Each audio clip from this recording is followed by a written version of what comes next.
Macmillan Audio presents Driving with the Top Down by Beth Harbison. Read for you by Orlagh Cassidy.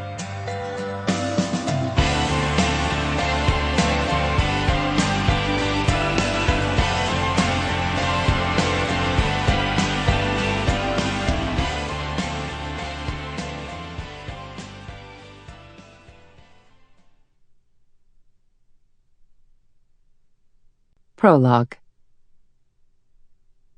Once upon a time, there were 3 happy girls, all born into charmed, sunshiny shampoo commercial lives.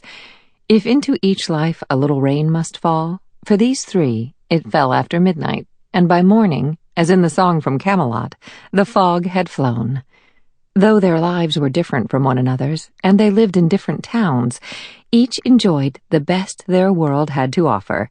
Each one could have come from central casting. The perfect housewife and mother, pretty, blonde, 34-year-old Colleen, leans against the Carrara marble countertop in her pristine white kitchen, one hand on her still 28-inch waist, the other holding the latest, thinnest iPhone to her ear. "Yes, let's get together soon." She idly runs a finger along the bubble glass front of her new cabinets, the perfect way to show off her grandmother's Spode Stafford flower china, the full set.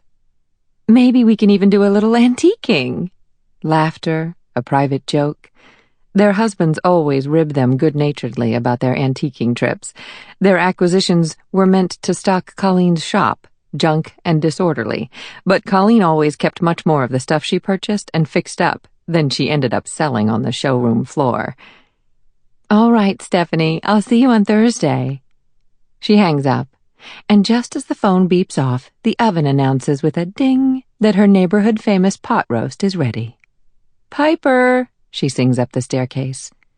A moment later, a bedroom door scuffs open overhead and Colleen's daughter, Piper, flies from the room and down the steps, their golden retriever, Zuzu, trailing her ankles. "Is it time?" "Yes, ma'am." Piper is 16 now, still a little lanky and not quite filled out, but seemingly before Colleen's eyes, her nose has begun to thin out. She has lost her squeezable chipmunk cheeks, and beneath them cheekbones had begun to appear. She pads into the kitchen in the knee-high tube socks she splurged on at American Apparel last week. Colleen doesn't have the heart to tell her that tube socks didn't always cost $25.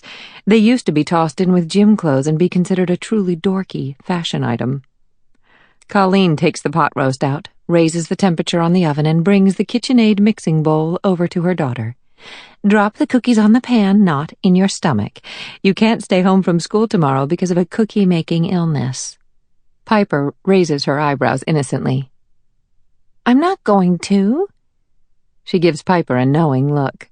These battles, Colleen knows not to fight. They are life's lessons, not hers to hand out. Piper would either be fine or learn the hard way. She glances at the clock. 6:45. Kevin should be home any minute now. She gets the ice-cold beer mug from the freezer and then pops open a Dogfish Head 60-minute IPA. She hasn't even finished pouring it, carefully down the inside of the mug to avoid too much foam, when the front door opens and she hears the familiar sounds of her husband coming home. He might as well be Hugh Beaumont, Ward Cleaver. A moment later, he comes into sight and says, "There they are. How are my 2 favorite girls?" "Sup, Big D?" says Piper, holding up her hands in 2 mock gang signs, really sign language for "I love you." "What up, Lil P?" He gives an upward head nod at her.